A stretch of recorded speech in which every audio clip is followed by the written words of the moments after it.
biaya operasi dan rumah sakit laki-laki tua ini telah lunas dibayar 30 tahun yang lalu. Aduh, teman-teman, nangis loh.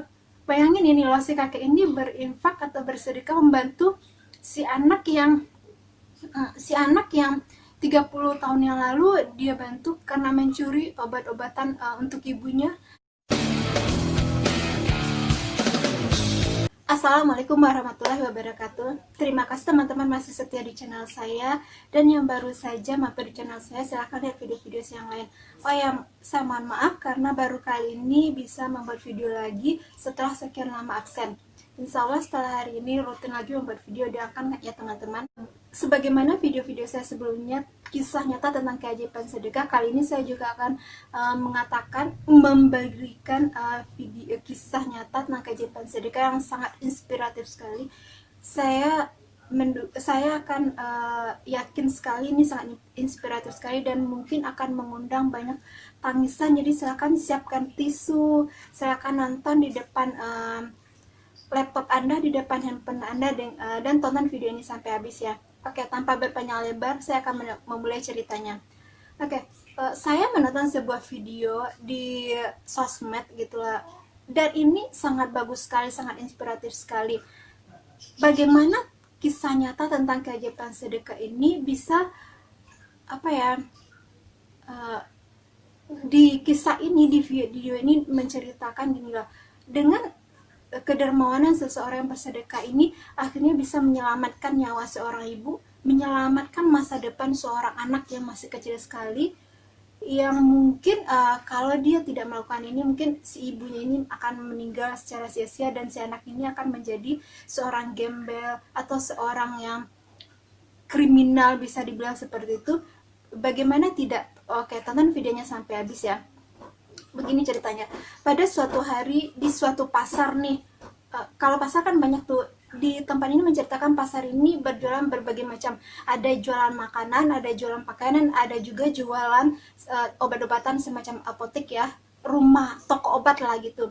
Jadi pada suatu pagi atau siang lah, pagi menjelang siang ya, ada seorang ibu-ibu, ternyata ibu-ibu ini adalah pemilik toko, dan ibu-ibu ini tengah memarahi seorang anak kecil di depan tokonya tersebut. Anak kecil ini berumur sekitar 6-7 tahun lah ya.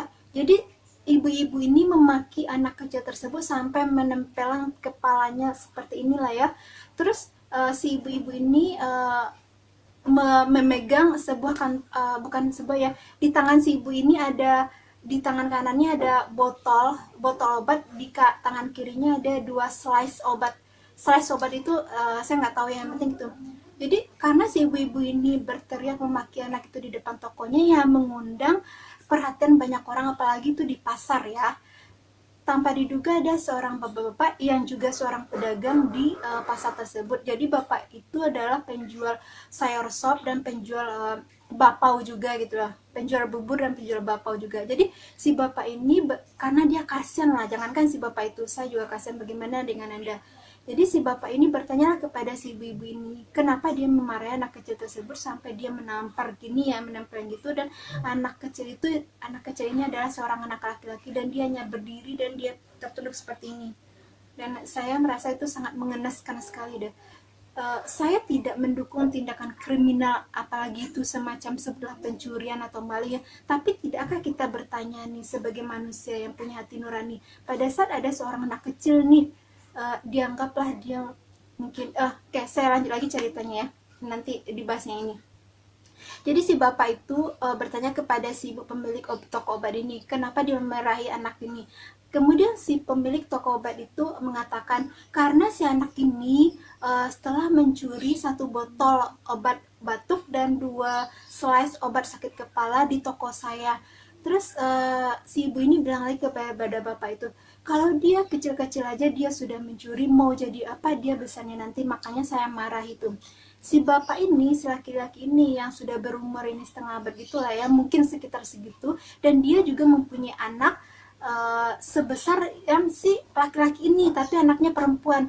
Jadi si bapak ini tanpa menunggu waktu lama dia memanggil anaknya itu dan dia mengatakan sesuatu kepada anak tersebut. Kemudian anaknya itu membawa satu kantong plastik yang ternyata di dalam kantong plastik itu berisikan satu bungkus bubur dan beberapa butir bakpao. Kemudian si bapak ini membayar kepada si ibu-ibu pemilik toko ini berapa sih satu botol obat batuk dan 2 slice obat sakit kepala ini harganya. Kemudian dia membayar itu, dan si ibu ini karena telah dibayar dia pergi gitu. Si bapak ini memasukkan botol tersebut, obat-obatan tersebut ke dalam kantong plastik yang berisi makanan itu, dan dia memberikan kepada si anak ini. Dan karena dan dia bertanya kepada anak ini, kenapa Anda mencuri, kenapa kamu mencuri? Itu si anak ini mengatakan, obat-obat ini saya mau berikan kepada ibu saya yang sakit keras ibu saya, dan saya tidak mempunyai uang untuk membawanya ke rumah sakit. Jangankan untuk membawa ke rumah sakit, untuk membeli obat aja di warung saya tidak mempunyai uang. Aduh, bagaimana menurut teman-teman dengan pengakuan si anak kecil tersebut? Jadi si bapak ini tanpa berpikir panjang lagi, dia memberikan kantong plastik tadi yang berisikan obat-obat tadi, terus bubur, terus sama beberapa butir bakpao itu. Dan karena telah menerima tersebut, si anak ini langsung pergi. Saya tidak tahu ya apakah si anak ini memperhatikan wajah si bapak ini, karena pada saat si ibu-ibu itu marah dia menunduk, terus pada saat si bapak itu bertanya dan memberikan itu, mungkin dia melihat sekilas atau gimana, saya nggak tahu juga apakah dia mengingat wajah bapak itu ya. Terus kembali kepada perkataan saya sebelumnya ini ya, kalau ada nih seorang anak kecil berumur sekitar 7 tahun lah gitulah yang terjadi pada kasus si anak ini ya, dia anggaplah dia mencuri botol obat batuk gitu dan obat sakit kepala. Tidakkah kita sebagai orang dewasa, apalagi seorang ibu gitu yang melahirkan anak gitu loh, tidakkah bertanya buat apa obat ini oleh anak itu? Apakah kita karena dia mencuri itu, apakah lantas kita mempunyai hak gitu 100% untuk memarahi dia, untuk menempelin dia? Apakah tidak ada rasa kasihan, rasa kemanusiaan di hati kita? Kalau saya seperti itu ya berpendapat. Bagaimana dengan teman-teman? Tulis di kolom komentar ya. Saya gendek loh, walaupun itu mencuri, tapi itu anak-anak gitu loh, dan dia mencuri obat-obatan. Jangankan obat-obatan, kalau ada seorang anak kecil berumur 7 tahun, 6 tahun gitu, kalaupun dia mencuri makanan, tidakkah kita bertanya kenapa dia mencuri? Mungkin saja dia tidak makan seminggu lewat gitu, makanya dia mencuri makanan. Walaupun saya tidak membenarkan juga perbuatan mencuri itu, kita sebagai orang dewasa tidakkah kita bertanya gitu loh, pada ada anak-anak kecil mencuri gitu loh, apalagi dia mencuri obat-obatan gini, obat batuk, bukan obat-obat terlarang juga ya, obat batuk gitu ya, dan ternyata obat itu adalah untuk ibunya. Gendek loh kak kalau saya bertemu dengan orang seperti itu. Berapa ya uang untuk beli obat-obatan itu? Kita tidak lihat uangnya juga, tapi tidakkah ada rasa kemanusiaan di hati ini ya pada saat memberahi anak-anak kecil seperti itu dan menempelnya lagi. Udah, kembali lagi ya. Dan akhirnya setelah kejadian itu, hari berlalu, tahun berganti, akhirnya puluhan tahun terjadi, dan tidak terduga puluhan tahun tersebut si bapak ini yang penjual bubur dan bakpao itu masih berjualan di tempat yang sama dan masih dibantu oleh cucunya atau anaknya ya, nggak tahu deh. Pokoknya itulah yang seumuran tadi itu ya. Dan si anak perempuan ini dengan puluhan waktu berlalu, tentu saja dia sudah menjadi dewasa juga ya. Pada suatu hari, oh ya maaf teman-teman ya, agak redup ini lampunya, balik lagi ya. Pada suatu hari si bapak ini, anggaplah si kakek lah, karena puluhan tahun dia berjualan, anggaplah si kakek ini penjualan bubur ini, pada suatu hari pada saat dia melayani customernya, mau memberikan mengisikan mangkuk bubur itu, tanpa diduga si kakek ini yang penjual bubur ini dia jatuh secara tiba-tiba dan pingsan. Dan si anaknya atau cucunya ini yang perempuan ini, karena dia takut gitu, terkejut gitu loh, dan kakek ini pingsan secara tiba-tiba, otomatis ada pembeli di warung itu membawa si bapak ini ke rumah sakit itu. Ternyata setelah di rumah sakit diperiksa, rekam medisnya itu diperiksa secara menyeluruh, si kakek ini menderita penyakit yang sangat parah sekali, apa penyakit jantung atau penyakit stroke, apa pokoknya dia penyakit yang sangat parah sekali, dan si kakek ini harus melakukan operasi besar dan tentu saja biayanya sangat besar sekali. Kalau dia tidak melakukan operasi ini, nyawanya akan terancam. Walaupun setelah melakukan operasi dia tidak ada jaminan selamat juga ya, tapi namanya usaha. Dan pada saat si kakek ini dirawat di rumah sakit dengan ditemani oleh anak perempuan tadi yang sudah menjadi dewasa ini, sungguh sedih juga melihat kondisinya sudah tua, terus terpasang nih semua alat medis di tubuh si kakek ini, oksigen apa segala macam, dan sangat kasihan sekali. Terus nggak berapa lama si anak ini didatangi oleh seorang dokter atau bagian administrasi dari rumah sakit itu dia dipanggil untuk ke ruangan dokter menjelaskan keadaan kakeknya, bahwa kakeknya sakitnya ini, langkah antisipasinya dia harus melakukan operasi ini aja, dan setelah operasi kan biaya yang dikeluarkan operasi itu adalah sebesar ini, dipaparkan semuanya. Setelah dari ruangan tersebut, yang perempuan ini kembali ke ruangan rawat inap si kakeknya ya. Terus dia kemudian tertunduk lesu, dan dia membayangkan uang yang dikeluarkan untuk biaya operasi itu adalah uang yang sangat mahal sekali, sangat besar sekali. Ternyata selama ini si kakek ini tidak melakukan semacam pemeriksaan medis, jadi dia sakit-sakit dikit ditahannya aja, tapi karena bertahun-tahun puluhan tahun, jadi penyakit ini menjadi semacam menumpuk yang akhirnya sekalinya sakit itu sakitnya parah gitu loh. Jadi seperti itulah. Jadi si anak perempuan ini, si wanita ini yang sudah dewasa ini, dia berpikir keras apa sih yang harus dilakukan untuk bisa membiayai operasi kakeknya, sementara dia tidak mempunyai tabungan yang banyak untuk operasi tersebut. Dan si perempuan ini tertunduk lesu ya. Pada saat itu dia hanya seorang diri, aku nggak tahu dia nggak punya saudara atau gimana. Dalam video itu diceritakan dia hanya seorang diri saja.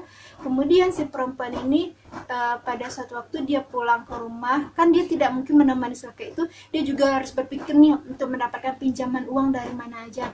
Kemudian si perempuan ini pergilah dia membereskan tokonya. Dia tidak mungkin jualan lagi kan, karena yang biasanya memasarnya adalah kakeknya. Kemudian dia membereskan tokonya, merapikan tokonya. Terus setelah dia hitung-hitung uang tabungannya tidak cukup, terus dia tidak punya jalan keluar lain selain menjual satu-satunya barang berharga yang dia dan kakeknya milikinya, itu adalah toko tersebut. Jadi toko tersebut kayaknya merangkap toko di bawah dan rumah di atas, jadi dia tidak mempunyai, kalau dia menjual toko tersebut dia tidak mempunyai tempat tinggal lagi, tapi dia tidak mempunyai pilihan lain lagi selain menjual toko tersebut. Kemudian si perempuan ini setelah merapikan toko tersebut, terus dia pasang semacam label gitu, iya semacam papan bertulis dijual, silakan hubungi ini gitu lah. Kemudian si wanita itu sudah memberesi tokonya, barang-barang dagangnya, peralatan dagangnya sudah dijual semuanya sama dia, dan sekarang tinggal menunggu yang menjual pembeli tokonya aja ya. Kemudian si wanita ini berencana untuk kembali ke rumah sakit lagi untuk membesuk kakeknya ya. Kemudian dia sudah mengunci tokonya tersebut, dan dia berdiri dengan sangat lama dan memandangi toko tersebut. Dia berpikir ini puluhan tahun dia telah tinggal di toko ini, puluhan tahun dia bersama kakeknya di toko ini. Kalau dia menjual toko ini, dia tidak mempunyai lagi toko ini, dan apa yang akan dia dan kakeknya kerjain, dari mana dia akan mendapatkan penghasilan. Pokoknya memori-memorinya selama puluhan tahun ke belakang itu tertangkaplah di wajahnya sambil memandangi tokonya. Teman-teman bisa merasakan lah ya, apakah ada di antara teman-teman yang pernah mengalami nasib seperti ini? Silahkan share di kolom komentar ya. Dan bisa dirasakan ya, si wanita ini memandangi tokonya tersebut sambil menangis gitu. Kemudian dia tidak bisa berlama-lama di depan toko tersebut, dan akhirnya dia kembali ke rumah sakitnya. Pada saat dia kembali ke rumah sakitnya, dia membuka pintu ruang rawat kakeknya, dan keadaan kakeknya masih seperti semula pada saat dia dirawat tersebut, tidak ada perubahan sama sekali. Jadi emang benar kata dokter yang merawat kakeknya ini adalah satu-satunya jalan adalah dengan operasi tersebut. Kemudian si wanita ini memasuki ruang kakeknya, dan dia meletakkanlah baju gantinya atau bekalnya gitulah di samping tempat tidur kakeknya, dan dia duduklah di tempat kursi yang biasa dia duduk di samping tempat tidur kakeknya. Kemudian pada saat dia akan memegang tangan kakeknya, ternyata pada saat dia memandang nih selimut kakeknya, ternyata di atas dada kakeknya itu yang di selimut itu ada semacam kertas gitu. Dia melihat kertas tersebut berisikan 2 lembar kertas. Yang pertama adalah kwitansi yang menyatakan bahwa biaya rumah sakit dan operasi kakeknya ini adalah lunas, dan biaya setelah operasi juga lunas. Dan dibawa, dan kertas ya berikutnya tertulis begini: biaya operasi dan rumah sakit laki-laki tua ini telah lunas dibayar 30 tahun yang lalu. Aduh, teman-teman, nangis loh. Bayangin ini loh, si kakek ini berinfak atau bersedekah membantu si anak yang 30 tahun yang lalu dia bantu karena mencuri obat-obatan untuk ibunya, dan akhirnya si kakek ini mendapat balasannya adalah 30 tahun ke depan. Pada saat dia sakit, dia tidak mempunyai uang untuk biaya operasinya, dan si anak ini tidak melupakan jasa si kakek itu, dan akhirnya dia membayar semua uang operasi si kakek itu. Jadi teman-teman bisa bayangkan, balasan sedekah yang diberikan oleh si kakek ini diterimanya adalah 30 tahun kemudian. Jadi tidak ada yang sia-sia, tidak ada yang tidak mungkin. Sedekah uang, sedekah minuman, sedekah harta, sedekah apapun kepada anak yatim, fakir miskin, duafa kepada orang yang membutuhkan, apalagi ini kepada orang yang lagi sakit, itu pasti ada balasannya. Jadi kalau bagi teman-teman bilang, saya sudah bersedekah ini kok persoalan saya belum selesai, kok saya sudah bersedekah ini kok nggak ada balasannya, ini si kakek ini tidak mengharapkan balasan, dan akhirnya dia mendapatkan balasannya adalah 30 tahun kemudian. Bayangin ya teman-teman, bagaimana nih si kakek ini bisa mengangkat masa depan si anak ini, dan si anak ini tidak melupakan jasa dari si kakek ini. Bagaimana dengan obat itu akhirnya ibunya bisa sembuh, dan dia belajar dengan dia, akhirnya bisa menjadi dokter yang pada situ dia bergelar dokter spesialis dan mempunyai gaji yang sangat besar, dan dia tidak melupakan orang yang telah menolongnya. Apakah dari teman-teman pernah mengalami persoalan kisah seperti ini? Silahkan share di kolom komentar ya. Dan bagaimana menurut teman-teman dengan kisah ini? Kalau saya sendiri saja, saya sangat terharu, nyesek di dada gitulah dengan kisah ini. Jadi apa yang kita tabur itu akan yang kita tuai. Kalau kita tidak pernah menabur, kita tidak akan pernah menuai. Jadi intinya begitu. Kalau hidup kita sulit-sulit, tentu saja karena sebelumnya apakah kita pernah memberi sebelumnya. Kalau hidup kita sulit, harusnya kita lebih banyak lagi memberi sesuai dengan kemampuan. Karena dengan memberi itu, bersedekah, berinfak itu balasannya 10 kali, 7 kali, 700 kali. Dan Allah itu tidak mungkin tinggal diam bagi orang yang melakukan kebaikan di jalannya. Silahkan lihat video-video saya yang lain yang inspiratif yang lain. Ketemu dengan video berikutnya. Assalamualaikum warahmatullahi wabarakatuh.